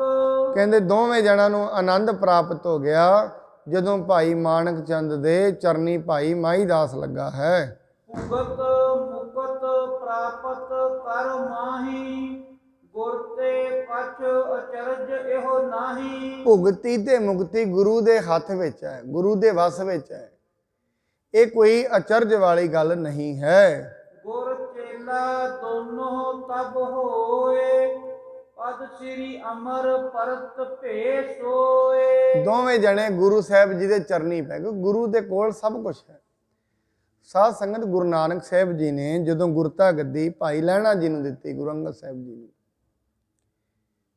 ਬੇਬੇ ਮਾਤਾ ਸੁਲੱਖਣੀ ਜੀ ਕਹਿੰਦੇ ਨੇ, ਕਹਿੰਦੇ ਮਹਾਰਾਜ ਮੇਰੇ ਪੁੱਤਰਾਂ ਵਿੱਚ ਕੀ ਕਮੀ ਸੀ, ਇਹਨਾਂ ਨੂੰ ਦੇ ਦਿੰਦੇ। ਮਹਾਰਾਜ ਸਾਹਿਬ ਜੀ ਕਹਿੰਦੇ ਨੇ, ਕਹਿੰਦੇ ਅਸਲ ਦੇ ਵਿੱਚ ਕਮੀ ਨਹੀਂ, ਪਰ ਭਾਵ ਦੀ ਕਮੀ ਹੈ ਗੁਰੂ ਦੇ ਪ੍ਰਤੀ, ਔਰ ਭਾਵ ਹੀ ਸਾਰਾ ਕੁਝ ਹੁੰਦਾ ਹੈ। ਔਰ ਮਹਾਰਾਜ ਕਹਿੰਦੇ ਨੇ ਇਹ ਮੈਂ ਤੁਹਾਨੂੰ ਪ੍ਰਤੱਖ ਵਿਖਾ ਵੀ ਸਕਦਾ। ਮਹਾਰਾਜ ਜੀ ਨੇ ਆਪਣੀ ਮੁੱਠੀ ਦੇ ਵਿੱਚ ਉਦੋਂ ਰਜਤਪਣ ਚੱਲਦੇ ਸਨ, ਆਪਣੇ ਹੱਥ ਵਿੱਚ ਲਿਆ ਤੇ ਲੈ ਕੇ ਤੁਰ ਪਏ। ਪੁੱਛਦੇ ਨੇ ਬਾਬਾ ਸ਼੍ਰੀ ਚੰਦ ਜੀ ਨੂੰ ਵੀ ਹੱਥ ਵਿੱਚ ਕੀ ਹੈ। ਕਹਿੰਦੇ ਮਹਾਰਾਜ ਕੀ ਮਜ਼ਾਕ ਕਰਦੇ ਹੋ, ਹੱਥ ਵਿੱਚ ਇਹ ਮੁੱਠੀ ਦੇ ਵਿੱਚ ਕੋਈ ਰਜਤਪਣ ਹੋਏਗੀ। ਮਹਾਰਾਜ ਚੁੱਪ ਰਹੇ, ਅੱਗੇ ਚੱਲ ਗਏ ਭਾਈ ਲਖਮੀ ਦਾਸ ਜੀ ਕੋਲ। ਤਾਂ ਉਹਨਾਂ ਵੀ ਐਸੀ ਹੋਈ ਗੱਲ ਕਹੀ। ਅੰਤ ਨੂੰ ਭਾਈ ਲਹਿਣਾ ਜੀ ਦੇ ਕੋਲ ਆ ਗਏ। ਦੇਖੋ ਇੰਨਾ ਪ੍ਰੇਮ ਹੋਣਾ ਚਾਹੀਦਾ, ਇੰਨਾ ਵਿਸ਼ਵਾਸ ਹੋਣਾ ਚਾਹੀਦਾ ਗੁਰੂ ਦੇ, ਇੰਨਾ ਗੁਰੂ ਦੇ ਨਾਲ ਸੰਬੰਧ ਜੁੜਿਆ ਹੋਣਾ ਚਾਹੀਦਾ ਹੈ। ਮਹਾਰਾਜ ਭਾਈ ਲਹਿਣਾ ਜੀ ਨੂੰ ਪੁੱਛਦੇ ਨੇ, ਕਹਿੰਦੇ ਲਹਿਣਿਆ ਮੇਰੀ ਮੁੱਠੀ ਵਿੱਚ ਕੀ ਹੈ। ਦੇਖੋ ਭਗਤ ਦੀ ਨਿਸ਼ਾਨੀ। ਕਹਿੰਦਾ ਮੇਰੇ ਸਾਹਿਬ ਮੈਨੂੰ ਇਹ ਨਾ ਪੁੱਛ ਤੇਰੀ ਮੁੱਠੀ ਵਿੱਚ ਕੀ ਹੈ, ਮੈਨੂੰ ਇਹ ਪੁੱਛ ਤੇਰੀ ਮੁੱਠੀ ਵਿੱਚ ਕੀ ਨਹੀਂ ਹੈ। ਇਹ ਪੁੱਛ, ਇਹ ਸਾਹਿਬ ਐਸੀ ਕਿਹੜੀ ਵਸਤੂ ਹੈ ਤੇਰੀ ਜਿਹੜੀ ਹੱਥ ਵਿੱਚ ਨਹੀਂ ਹੈ। ਸਭ ਨਿਧਾਨ ਦਸ ਅਸ਼ਟ ਸਿਧਾਨ ਠਾਕੁਰ ਕਰ ਤਲ ਧਰਿਆ। ਇਹ ਸਾਹਿਬ 18 ਸਿੱਧੀਆਂ 9 ਨਿਧੀਆਂ ਤੇਰੇ ਹੱਥ ਵਿੱਚ ਨੇ। ਸਾਚੇ ਸਾਹਿਬਾ ਕਿਆ ਨਹੀਂ ਘਰ ਤੇਰਾ, ਘਰ ਤਾਂ ਤੇਰਾ ਸਭ ਕੁਝ ਹੈ। ਜਿਸ ਦੇਹ ਸੋ ਪਾਵੇ, ਮਹਾਰਾਜ ਸਭ ਕੁਝ ਤੇਰੇ ਹੱਥ ਵਿੱਚ ਹੈ। ਮਹਾਰਾਜ ਜੀ ਕਹਿੰਦੇ, ਗੁਰੂ ਨਾਨਕ ਸਾਹਿਬ ਮਾਤਾ ਸੁਲੱਖਣੀ ਜੀ ਨੂੰ ਇਹ ਗੱਲ ਹੈ ਬਸ। ਇਸ ਕਰਕੇ ਜਿਹੜੀ ਗੁਰਤਾ ਗੱਦੀ ਇਹਨਾਂ ਦੇ ਕੋਲ ਹੈ। ਇਸ ਕਰਕੇ ਗੁਰੂ ਦੇ ਹੱਥ ਵਿੱਚ ਸਾਰਾ ਕੁਝ ਹੀ ਹੈ। ਉਹ ਜੋ ਚਾਹੇ ਜਦੋਂ ਚਾਹੇ ਕਿਸੇ ਨੂੰ ਵੀ ਦੇ ਸਕਦਾ ਹੈ। ਦੋਨੋਂ ਗਮਨ ਕੀਨ ਤਤਕਾਲੇ, ਸਦਨ ਆਪਣੇ ਬਸੇ ਸੁਖਾਲੇ। ਭਾਈ ਮਾਈ ਦਾਸ ਤੇ ਮਾਣਕ ਚੰਦ ਮਹਾਰਾਜ ਦੇ ਚਰਨੀ ਪੈ ਗਏ। ਉਸ ਤੋਂ ਬਾਅਦ ਦੋਵੇਂ ਜਣੇ ਆਪੋ ਆਪਣੇ ਘਰ ਹੀ ਚਲੇ ਗਏ ਹਨ। ਸਤਿ ਨਾਮ ਬਹੁ ਨਰ ਉਪਦੇਸਾ, ਸਿੱਖੀ ਕੋ ਵਿਸਤਾਰ ਵਿਸੇਖਾ। ਦੋਵਾਂ ਨੇ ਜਾ ਜਾ ਕੇ ਪਿੰਡਾਂ ਸ਼ਹਿਰਾਂ 'ਚ ਸਾਰਿਆਂ ਨੂੰ ਕਿਹਾ, ਭਾਈ ਸਤਨਾਮ ਜਪੋ। ਅਬ ਕਲੂ ਆਇਓ ਰੇ ਇੱਕ ਨਾਮ ਬੋਵ ਹੋਵੋ। ਕਲਯੁਗ ਦਾ ਸਮਾਂ ਆ ਗਿਆ, ਨਾਮ ਦਾ ਬੀਜ ਬੀਜੋ। ਹੁਣ ਬਹੁਤੀਆਂ ਵਿਚਾਰਾਂ ਦੀ ਗੱਲ ਨਹੀਂ ਰਹੀ, ਨਾਮ ਦੀ ਗੱਲ ਹੈ ਹੁਣ ਤੇ। ਇਸ ਸਮੇਂ ਤੇ ਨਾਮ ਦਾ ਵਿਵਹਾਰ ਚੱਲਣਾ ਹੈ। ਕੱਲ ਮੈਂ ਇਹੋ ਪੁੰਨ ਗੁਣ ਗੋਬਿੰਦ ਗਾਏ, ਗੁਣ ਗੋਬਿੰਦ ਗਾਹੇ। ਕਲਯੁਗ ਦੇ ਵਿੱਚ ਤੇ ਇੱਕ ਹੀ ਪੁੰਨ ਰਹਿ ਗਿਆ ਹੈ, ਰਸਨਾ ਤੋਂ ਬਸ ਰੱਬ ਦਾ ਨਾਂ ਲੈਣਾ। ਇਹੀ ਸਭ ਤੋਂ ਵੱਡਾ ਪੁੰਨ ਹੈ। ਬਚਨ ਕਹਿਓ ਤਤ ਛਿਨ ਫੁਰ ਜਾਵੇ, ਲੋਕ ਅਨੇਕ ਪੂਜਦੇ ਆਵੇ। ਉਹਨਾਂ ਦੋਵਾਂ ਦੀ ਕਮਾਈ ਇੰਨੀ ਹੋ ਗਈ ਨਾਮ ਜਪ ਜਪ ਕੇ, ਆਪਣੇ ਮੁਖ ਚੋਂ ਜਿਹੜਾ ਵੀ ਬਚਨ ਕਹਿੰਦੇ ਨੇ ਪੂਰਾ ਹੋ ਜਾਂਦਾ। ਸਾਧ ਸੰਗਤ, ਇਹ ਵੈਸੇ ਕੋਈ ਵੀ ਜਿਹੜਾ ਬੰਦਗੀ ਕਰਦਾ ਹੈ, ਇਹ ਕੋਈ ਵੱਡੀ ਗੱਲ ਨਹੀਂ ਹੈ, ਗੱਲ ਮਿਹਨਤ ਦੀ ਹੈ। ਜੇ ਕੋਈ ਮਨੁੱਖ ਦਿਨ ਰਾਤ ਆਪਣੀ ਰਸਨਾ ਥਾਣੀ ਰੱਬ ਦਾ ਨਾਂ ਲੈਂਦਾ ਹੈ, ਬਸ ਫਿਰ ਉਹਨੂੰ ਰਸਨਾ ਚੋਂ ਕਹਿਣ ਦੀ ਜ਼ਰੂਰਤ ਹੈ, ਨਾਲੋਂ ਨਾਲ ਸਭ ਕੁਝ ਪੂਰਾ ਵੀ ਹੋਣਾ ਸ਼ੁਰੂ ਹੋ ਜਾਂਦਾ। ਐਸੀ ਗੱਲ ਨਹੀਂ ਹੈ। ਮੈਂ ਆਪ ਜੀ ਨੂੰ ਪਹਿਲਾਂ ਦੱਸਿਆ ਹੈ, ਲੁਧਿਆਣੇ ਦੇ ਕੋਲ ਦੀ ਇੱਕ ਸਿੱਖ ਦੀ ਸਾਖੀ ਮੈਂ ਆਪ ਜੀ ਨੂੰ ਦੱਸੀ ਹੈ।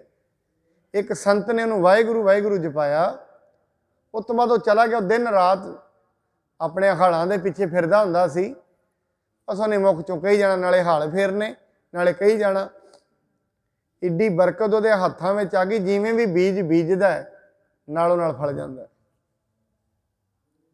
ਜਿੱਧਰ ਨੂੰ ਵੀ ਛੱਟਾ ਦਿੰਦਾ ਹੈ ਫਲ ਜਾਂਦਾ ਹੈ। ਹੌਲੀ ਹੌਲੀ ਇੰਨਾ ਜਪਣਾ ਸ਼ੁਰੂ ਕਰ ਦਿੱਤਾ, ਲੋਕੀ ਆਉਂਦੇ ਨੇ, ਜਿਹਨੂੰ ਜਿਹੜਾ ਬਚਨ ਕਹਿ ਦਿੰਦਾ ਪੂਰਾ ਹੋ ਜਾਂਦਾ। ਇਹ ਕੋਈ ਵੱਡੀ ਗੱਲ ਨਹੀਂ ਹੈ, ਪਰ ਗੱਲ ਕਮਾਈ ਦੀ ਹੈ। ਬਾਣੀ ਕਹਿੰਦੀ ਜਿਨੀ ਨਾਮ ਧਿਆਇਆ ਗਏ ਮਸ਼ਕਤ ਕਾ। ਗੱਲ ਸਾਰੀ ਮਿਹਨਤ ਦੀ ਹੈ। ਔਰ ਜੇ ਕੋਈ ਵੀ ਕੰਮ ਹੈ, ਹਰੇਕ ਕੰਮ 'ਚ ਮਿਹਨਤ ਲੱਗਦੀ ਹੈ। ਰੱਬ ਦੀ ਬੰਦਗੀ ਵੀ ਮਿਹਨਤ ਮੰਗਦੀ ਹੈ, ਔਰ ਮਿਹਨਤ ਤੋਂ ਮਨੁੱਖ ਭੱਜਦਾ ਹੈ।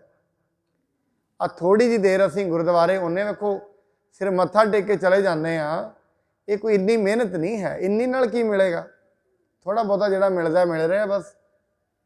ਮਿਹਨਤ ਇਹ ਹੈ, ਜਦੋਂ ਤੁਸੀਂ ਸੰਗਤ 'ਚ ਬਾਹਾਂਗੇ ਪਤਾ ਲੱਗੇਗਾ ਵੀ ਕਮਾਈ ਕਰੀਦੀ ਕਿਵੇਂ ਹੈ, ਬੰਦਗੀ ਕੀ ਹੈ, ਕਮਾਉਣਾ ਕੀ ਹੈ, ਗੁਰੂ ਤੋਂ ਲੈਣਾ ਕਿਵੇਂ। ਕਿਤੇ ਸੁਣਾਂਗੇ ਤੇ ਪਤਾ ਲੱਗੇਗਾ ਨਾ, ਐਵੇਂ ਕੀ ਪਤਾ ਲੱਗਣਾ। ਫਿਰ ਜਦੋਂ ਬੈਠਾਂਗੇ ਹੌਲੀ ਹੌਲੀ ਜਪਣ ਦੀ ਜਾਚ ਆਏਗੀ, ਫਿਰ ਜਪਾਂਗੇ, ਫਿਰ ਕਿਤੇ ਬਰਕਤਾਂ ਆਉਂਦੀਆਂ ਨੇ। ਬਾਕੀ ਤੇ ਫਿਰ ਜੋ ਕਰਮ ਨੇ ਸਾਡੇ ਪਿਛਲੇ, ਉਹ ਮਿਲ ਹੀ ਰਿਹਾ ਹੁਣ ਤਾਈਂ। ਹੌਲੀ ਹੌਲੀ ਜਿਵੇਂ ਖਰਚੇ ਜਾਣਗੇ ਖਤਮ ਹੋ ਜਾਣਗੇ। ਇਸ ਕਰਕੇ ਦੋਵੇਂ ਜਣੇ ਨਾਮ ਜਪਦੇ ਨੇ, ਬੰਦਗੀ ਕਰਦੇ ਨੇ। ਬੰਦਗੀ ਕਰਦਿਆਂ ਕਰਦਿਆਂ ਜੋ ਵੀ ਆਪਣੇ ਮੁਖ ਚੋਂ ਕਹਿੰਦੇ ਨੇ ਉਹ ਸਫਲ ਹੋ ਜਾਂਦਾ ਹੈ। ਜੋ ਜਾਚੈ ਇਨਕੇ ਡਿਗ ਆਏ, ਰਿਤੇ ਮਨੋਰਥ ਤਤ ਛਿਨ ਪਾਏ। ਜੋ ਵੀ ਇਹਨਾਂ ਦੇ ਕੋਲ ਆ ਕੇ ਮੰਗ ਕਰਦਾ ਹੈ, ਨਾਲੋਂ ਨਾਲ ਉਹਦੇ ਜਿਹੜੇ ਉਹਨੂੰ ਨਾਲੋਂ ਨਾਲ ਕਹਿ ਦਿੰਦੇ, ਭਾਈ ਤੇਰੀ ਇਹ ਮੰਗ ਪੂਰੀ ਹੋ ਜਾਵੇਗੀ। ਹੋਏ ਬਸੋਏ ਕੋ ਦਿਨ ਜਬੈ, ਚੱਲ ਆਵੈ ਸਤਿਗੁਰ ਡਿਗ ਤਬੈ। ਜਦੋਂ ਵੀ ਵਿਸਾਖ ਦੀ ਸੰਗਰਾਂਦ ਆਉਂਦੀ ਸੀ, ਕਿਉਂਕਿ ਵਿਸਾਖੀ ਗੁਰੂ ਅਮਰਦਾਸ ਜੀ ਨੇ ਆਰੰਭ ਕੀਤੀ, ਜਦੋਂ ਵੀ ਵਿਸਾਖ ਦੀ ਸੰਗਰਾਂਦ ਆਉਂਦੀ ਸੀ, ਦੋਵੇਂ ਜਣੇ ਉੱਠ ਕੇ ਮਹਾਰਾਜ ਜੀ ਦੇ ਕੋਲ ਗੋਇੰਦਵਾਲ ਆ ਜਾਂਦੇ ਸਨ।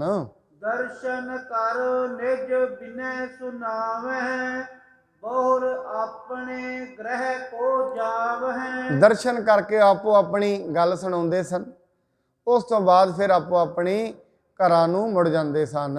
ਭਈ ਜਗਤ ਮੈਂ ਵੱਡ ਵਡਿਆਈ, ਅੰਤ ਸਮੈ ਸੁਖ ਸੋ ਗਤ ਪਾਈ। ਐਵੇਂ ਫਿਰ ਉਹਨਾਂ ਦੀ ਜਗਤ ਵਿੱਚ ਵਡਿਆਈ ਹੋਈ ਤੇ ਅੰਤ ਸਮੇਂ ਮੁਕਤੀ ਪ੍ਰਾਪਤ। ਵੇਖੋ ਵਡਿਆਈ ਤੇ ਅੱਜ ਤਾਈਂ ਅਸੀਂ ਆਪਾਂ ਹੁਣ ਬੈਠੇ ਆ, ਉਹ ਤੇ ਕਦੋਂ ਦੇ ਚਲੇ ਗਏ ਨੇ ਇੱਥੋਂ। ਜਿਨ੍ਹਾਂ ਦੀ ਕਥਾ ਅਸੀਂ ਸੁਣ ਰਹੇ ਹਾਂ, ਭਾਈ ਮਾਨਕ ਚੰਦ ਮਾਈ ਦਾਸ, ਉਹਨਾਂ ਨੂੰ ਤੇ ਇੱਥੋਂ ਗਿਆ ਹੀ 300-400 ਸਾਲ ਹੋ ਗਏ ਨੇ, ਪਰ ਉਹਨਾਂ ਦੀ ਗੱਲ ਹਜੇ ਵੀ ਹੋ ਰਹੀ ਹੈ। ਮਾਣਿਕੀ ਦੇ ਨਾਮ ਰਹਿਓ ਸਾਧੂ ਰਹਿਓ, ਰਹਿਓ ਗੁਰ ਗੋਬਿੰਦ, ਕਹੋ ਨਾਨਕ ਇਹ ਜਗਤ ਮੈਂ ਕਿਨ ਜਪਿਓ ਗੁਰਮੰਤਰ। ਜਿਨ੍ਹਾਂ ਨੇ ਵੀ ਰੱਬ ਦਾ ਮੰਤਰ ਜਪਿਆ, ਉਹਨਾਂ ਦੀ ਵਡਿਆਈ ਤਿੰਨ ਕੀ ਸੋਭਾ ਜੁਗ ਜੁਗ ਹੋਈ, ਜੁਗਾਂ ਜੁਗਾਂ ਤੇ ਉਹਨਾਂ ਦੀ ਸੋਭਾ ਹੁੰਦੀ ਹੈ। ਬਾਣੀ ਕਹਿੰਦੀ ਹੈ ਤੇ ਨਾਮ ਸੌਖਾ ਹੀ, ਪਰ ਜਪਣਾ ਬੜਾ ਹੀ ਔਖਾ ਲੱਗਦਾ ਹੈ। ਆਖਾਂ ਜੀਵਾਂ ਵਿਸਰੇ, ਆਖਣ ਔਖਾ ਸੱਚਾ ਨਾਮ। ਪਰ ਇੱਕ ਗੱਲ ਮਹਾਰਾਜ ਕਹਿੰਦੇ ਨੇ, ਕਹਿੰਦੇ ਜਿਹਨੂੰ ਸੱਚ ਦੇ ਨਾਮ ਦੀ ਭੁੱਖ ਲੱਗਦੀ ਹੈ ਨਾ, ਜਿਹਨੂੰ ਸ਼ਾਮ ਜੀ ਨੂੰ ਇਵੇਂ ਲੱਗਦਾ ਹੈ ਵੀ ਭਾਈ ਚਲੋ ਹੁਣ ਰੱਬ ਦਾ ਨਾਂ ਲੈ ਲਈਏ ਥੋੜ੍ਹੀ ਦੇਰ, ਉਹ ਬੜਾ ਭਾਗਾਂ ਵਾਲਾ ਹੈ। ਸੱਚੇ ਨਾਮ ਕੀ ਲੱਗੈ ਭੂਖ, ਜੇ ਐਸੀ ਭੁੱਖ ਲੱਗ ਜਾਏ ਕਿਤੇ ਸੱਚੇ ਨਾਮ ਦੀ, ਫਿਰ ਉਹਦੇ ਨਾਲ ਮਿਲੇਗਾ ਕੀ। ਮਹਾਰਾਜ ਅੱਗੇ ਦੱਸਦੇ ਵੀ ਨੇ, ਸਾਚੇ ਨਾਮ ਕੀ ਲੱਗੈ ਭੂਖ, ਉਤ ਭੁੱਖੈ ਖਾਏ ਚਲੀਏ ਦੁੱਖ। ਉਹਦੇ ਨਾਲ ਜਿੰਨੇ ਵੀ ਦੁੱਖ ਨੇ ਖਤਮ ਹੋ ਜਾਣਗੇ। ਅੱਗੇ ਕਹਿੰਦੇ ਨੇ ਫਿਰ ਜੇ ਐਸੀ ਗੱਲ ਹੈ, ਸੋ ਕਿਉਂ ਵਿਸਰੈ ਮੇਰੀ ਮਾਏ, ਫਿਰ ਕਿਉਂ ਉਹਨੂੰ ਵਿਸਾਰਦਾ। ਸਾਚਾ ਸਾਹਿਬ ਸੱਚ ਹੈ। ਫਿਰ ਜੇ ਐਸੀ ਵਸਤੂ ਹੈ ਕੋਈ ਜਿਹਦੇ ਸਿਰਫ ਰਸਨਾ ਨਾਲ ਜਪਣਾ ਹੀ ਹੈ, ਕਰਨਾ ਤੇ ਕੁਝ ਵੀ ਨਹੀਂ, ਸਿਰਫ ਵਾਹਿਗੁਰੂ ਵਾਹਿਗੁਰੂ ਰਸਨਾ ਨਾਲ ਕਰਨਾ ਹੀ ਤੇ ਹੈ, ਹੋਰ ਤੇ ਕੁਝ ਵੀ ਨਹੀਂ ਕਰਨਾ। ਨਾ ਐਵੇਂ ਕੋਈ ਪੁੱਠੇ ਲਟਕਣਾ ਹੈ, ਕੋਈ ਪ੍ਰਾਣਾਯਾਮ ਕਰਨਾ, ਕੁਝ ਵੀ ਨਹੀਂ ਕਰਨਾ। ਰੱਬ ਦਾ ਨਾਂ ਜਿਹੜਾ ਵੀ ਕੋਈ ਨਾਮ ਲੈ ਲੇ, ਕੋਈ ਅੱਲਾਹੂ ਕਰ ਰਿਹਾ, ਕਹਿਣਾ ਹੀ ਤੇ ਹੈ ਜ਼ਬਾਨ ਨਾਲ। ਪਰ ਵੇਖ ਲਓ ਸਾਧ ਸੰਗਤ, ਜ਼ਬਾਨ ਨਾਲ ਵੀ ਨਹੀਂ ਕਿਹਾ ਜਾਂਦਾ, ਕਿੰਨਾ ਔਖਾ ਲੱਗਦਾ। ਜਦੋਂ ਹੀ ਨਾਮ ਜਪਾਂਗੇ ਜਾਂ ਤੇ ਕੋਈ ਕੰਮ ਚੇਤੇ ਆ ਜਾਏਗਾ, ਜਾਂ ਕੋਈ ਆਵਾਜ਼ ਮਾਰ ਲੈਂਦਾ ਹੈ, ਜਾਂ ਆਪਣਾ ਹੀ ਦਿਲ ਕਹਿੰਦਾ ਵੀ ਚੱਲ ਮੈਂ ਪਹਿਲਾਂ ਉਹਦੀ ਸੁਣਾ ਵਾ। ਜਦੋਂ ਹੀ ਮਨੁੱਖ ਨਾਮ ਜਪਣ ਲੱਗਦਾ, ਆਲਸ ਆ ਜਾਂਦਾ, ਉਦੋਂ ਹੀ ਅੱਗੇ ਪਿੱਛੇ ਨਹੀਂ ਆਉਂਦਾ। ਕਿਸੇ ਦੀ ਨਿੰਦਿਆ ਕਰੀ ਜਾਓ, ਚੁਗਲੀ ਕਰੀ ਜਾਓ, 2-4 ਘੰਟੇ ਚੱਲਦੀ ਰਹੇ, ਕੋਈ ਆਲਸ ਨਹੀਂ। 10 ਵਜੇ ਲੱਗੋਗੇ ਰਾਤ ਨੂੰ, 2-2 ਵਜੇ ਤਾਈਂ ਆਪਾਂ ਵੇਖਿਆ, ਜਦੋਂ ਕਿਤੇ ਕਿਸੇ ਦੇ ਘਰ ਵਿਆਹ ਹੋਏ, ਬੀਬੀਆਂ ਭਾਈ ਇਕੱਠੇ ਹੁੰਦੇ ਨੇ, ਰਾਤ ਨੂੰ 2-2 ਵਜੇ ਤਾਈਂ ਨਹੀਂ ਸੌਂਦੇ। ਉੱਥੇ ਕਿਹੜਾ ਰੱਬ ਦੀ ਗੱਲ ਕਰ ਰਹੇ ਨੇ। ਜਦੋਂ ਤੁਸੀਂ ਉਹਨਾਂ ਕੋਲ ਰੱਬ ਦੀ ਗੱਲ ਕਰੋਗੇ ਜਾ ਕੇ, ਨਾਲੋਂ ਨਾਲ ਸਾਰਿਆਂ ਨੂੰ ਨਿੰਦਰ ਆ ਜਾਣੀ ਹੈ ਵੀ ਚਲੋ ਸੋਈਏ ਹੁਣ, ਚੱਲ ਗਏ। ਔਰ ਜੇ ਕਿਤੇ ਨਾ ਛੇੜੋਗੇ ਤੇ 1-2 ਵਜੇ ਤੇ ਕੋਈ ਦਿੱਕਤ ਹੀ ਨਹੀਂ, ਚੱਲਦੇ ਰਹਿਣਗੇ। ਇਸ ਕਰਕੇ ਉਹਨਾਂ ਦੀ ਵਡਿਆਈ, ਸਾਧ ਸੰਗਤ ਜਿਹੜੇ ਜਪਦੇ ਨੇ, ਫਿਰ ਉਹਨਾਂ ਦੀ ਇਹ ਲੋਕ ਸੁਖੀਏ, ਪਰਲੋਕ ਸੁਖੀ। ਇੱਥੇ ਵੀ ਸੁੱਖ ਮਿਲਦਾ ਹੈ ਔਰ ਪਰਲੋਕ ਵਿੱਚ ਵੀ ਸੁਹੇਲੇ ਹੋ ਜਾਂਦੇ ਹਨ। ਬਖਸ਼ਿਸ਼ ਕਰਹਿ ਕਿਰਪਾਲ ਸਿੱਖੀ, ਪੰਥ ਪ੍ਰਸਿੱਧ ਹਿਤ। ਮਹਾਰਾਜ ਜੀ ਸਿੱਖੀ ਦੇ ਮਾਰਗ ਨੂੰ ਪ੍ਰਗਟ ਕਰਨ ਲਈ, ਪਰਮੇਸ਼ਰ ਦੇ ਮਾਰਗ ਨੂੰ ਪ੍ਰਗਟ ਕਰਨ ਲਈ, ਰੱਬ ਦੇ ਮਾਰਗ ਨੂੰ ਅੱਗੇ ਤੋਰਨ ਦੇ ਲਈ ਇਹ ਬਖਸ਼ਿਸ਼ਾਂ ਸਿੱਖਾਂ ਤੇ ਕਰਦੇ ਹਨ। ਸੇਵਕ ਹੋਤ ਨਿਹਾਲ, ਪਾਰ ਬ੍ਰਹਮ ਗੁਰ ਪ੍ਰੇਮ ਚਿਤ। ਐਵੇਂ ਗੁਰੂ ਜੀ ਚਿੱਤ ਵਿੱਚ ਪ੍ਰੇਮ ਹੋਣ ਕਰਕੇ ਸਾਰੇ ਸੇਵਕ ਨਿਹਾਲ ਹੁੰਦੇ ਨੇ। ਜਿਨ੍ਹਾਂ ਦੇ ਅੰਦਰ ਵੀ ਗੁਰੂ ਦਾ ਪ੍ਰੇਮ ਹੁੰਦਾ ਹੈ, ਉਹਨਾਂ ਨੂੰ ਰੱਬ ਨਿਹਾਲ ਕਰਦਾ ਹੈ। ਮਹਾਰਾਜ ਕੇ ਜਿਨ ਨਾਨਕ ਸਤਿਗੁਰੂ ਪੂਜਿਆ, ਤਿਨ ਹਰ ਪੂਜ ਕਰਾਵਾ। ਜਿਹੜੇ ਰੱਬ ਨੂੰ ਪੂਜਦੇ ਨੇ, ਰੱਬ ਉਹਨਾਂ ਦੀ ਪੂਜਾ ਕਰਾ ਦਿੰਦਾ। ਉਹ ਕਿੱਡੀ ਵੱਡੀ ਗੱਲ। ਇੱਥੇ ਤੇ ਪਰਮਾਤਮਾ ਉਹਨਾਂ ਮਨੁੱਖਾਂ ਦੀ ਪੂਜਾ ਕਰਾ ਦਿੰਦਾ ਹੈ। ਕਹਿੰਦੇ ਜਿਸ ਨੀਚ ਕੋ ਕਹੂ ਨਾ ਜਾਣੈ, ਨਾਮ ਜਪਤ ਚੌਕੁੰਟ ਮਾਨੈ। ਜਿਸ ਰਵਿਦਾਸ ਜੀ ਨੂੰ ਸਾਰੇ ਛੂਤ ਛੂਤ ਕਹਿੰਦੇ ਸੀ, ਸ਼ੁੱਧਰ ਸ਼ੁੱਧਰ ਕਹਿੰਦੇ ਸਨ, ਉਸ ਰਵਿਦਾਸ ਜੀ ਦੇ ਅੱਜ ਸਾਰੇ ਇੰਡੀਆ 'ਚ ਮੰਦਰ ਬਣੇ ਨੇ। ਨਾਮ ਜਪਤ ਚੌਕੁੰਟ ਮਾਨੈ, ਆ ਸਾਰੇ ਦੇਸ਼ਾਂ ਵਿਦੇਸ਼ਾਂ 'ਚ ਉਹਨਾਂ ਦੀ ਪੂਜਾ ਹੁੰਦੀ ਹੈ। ਸਿਰਫ ਜਨ ਨਾਨਕ ਸਤਿਗੁਰ ਪੂਜਿਆ, ਤਿਨ ਹਰ ਪੂਜ ਕਰਾਵਾ। ਸੋ ਗੁਰੂ ਜੀ ਕਿਰਪਾ ਕਰਨ ਅਸੀਂ ਸਾਰੇ ਹੀ ਨਾਮ ਨਾਲ ਜੁੜੀਏ। ਕੱਲ੍ਹ ਨੂੰ ਇੱਕ ਗੰਗੋ ਸ਼ਾਹ ਨਾਂ ਦਾ ਸਿੱਖ ਹੈ, ਜਿਹਦੇ ਕੋਲ ਬੜੀ ਕਮੀ ਹੈ ਪੈਸੇ ਦੀ, ਗੁਰੂ ਜੀ ਦੇ ਦਰ ਤੇ ਆਉਂਦਾ, ਸੇਵਾ ਕਰਦਾ ਹੈ। ਕਿਵੇਂ ਮਹਾਰਾਜ ਉਹਨੂੰ ਬਖਸ਼ਿਸ਼ਾਂ ਕਰਦੇ ਨੇ, ਕਿਵੇਂ ਉਹਦੇ ਪੈਸੇ ਦੀ ਜਿਹੜੀ ਕਮੀ ਹੈ ਉਹਦੇ ਘਰ 'ਚ ਕਿਵੇਂ ਨਿਕਲਦੀ ਹੈ, ਔਰ ਕਿਵੇਂ ਉਹ ਭੁੱਲ ਜਾਂਦਾ ਫਿਰ। ਐਸਾ ਵੀ ਹੁੰਦਾ ਹੈ ਜਦੋਂ ਤੱਕ ਕੁਛ ਨਹੀਂ ਹੈ ਉਦੋਂ ਤੱਕ ਪ੍ਰੇਮ ਹੈ, ਜਦੋਂ ਬਹੁਤ ਕੁਛ ਹੋ ਜਾਏ ਅਕਸਰ ਭੁੱਲ ਜਾਂਦੇ ਨੇ ਲੋਕ। ਸੋ ਕੱਲ੍ਹ ਨੂੰ ਇਹ ਵਾਲੀ ਅਗਲੀ ਕਥਾ ਜਿਹੜੀ ਚੱਲੇਗੀ ਸ਼ਰਵਣ ਕਰਾਂਗੇ। ਗੁਰੂ ਜੀ ਕਿਰਪਾ ਕਰਨ, ਸਭਨਾਂ ਨੂੰ ਦੇਹ ਅਰੋਗਤਾ, ਨਾਮ ਦੀ ਦਾਤ ਬਖਸ਼ਣ। ਆਪ ਜੀ ਇਸੇ ਤਰੀਕੇ ਨਾਲ ਸਤ ਸੰਗਤ ਵਿੱਚ ਆ ਕੇ ਗੁਰੂ ਜੀ ਦੇ ਪ੍ਰੇਮ ਭਰੇ ਜਿਹੜੇ ਇਹ ਬਚਨ ਨੇ ਆਪ ਜੀ ਸ਼ਰਵਣ ਕਰੋ, ਤਾਂ ਜੋ ਜ਼ਿੰਦਗੀ ਵਿੱਚ ਬਦਲਾਅ ਆਏ, ਜ਼ਿੰਦਗੀ ਨੂੰ ਇੱਕ ਨਵੀਂ ਦਿਸ਼ਾ ਮਿਲੇ, ਨਵੀਂ ਸੇਧ ਮਿਲੇ, ਜ਼ਿੰਦਗੀ ਆਪਣੇ ਆਪ ਦੇ ਵਿੱਚ ਮਨੁੱਖ ਖੁਸ਼ ਹੋ ਸਕੇ। ਇੰਨੀਆਂ ਬੇਨਤੀਆਂ ਪ੍ਰਵਾਨ। ਹੋਈ ਭੁੱਲ ਚੁੱਕ ਦੇ ਲਈ ਖਿਮਾ ਕਰਨੀ ਜੀ। ਵਾਹਿਗੁਰੂ ਜੀ ਕਾ ਖਾਲਸਾ, ਵਾਹਿਗੁਰੂ ਜੀ ਕੀ ਫਤਿਹ।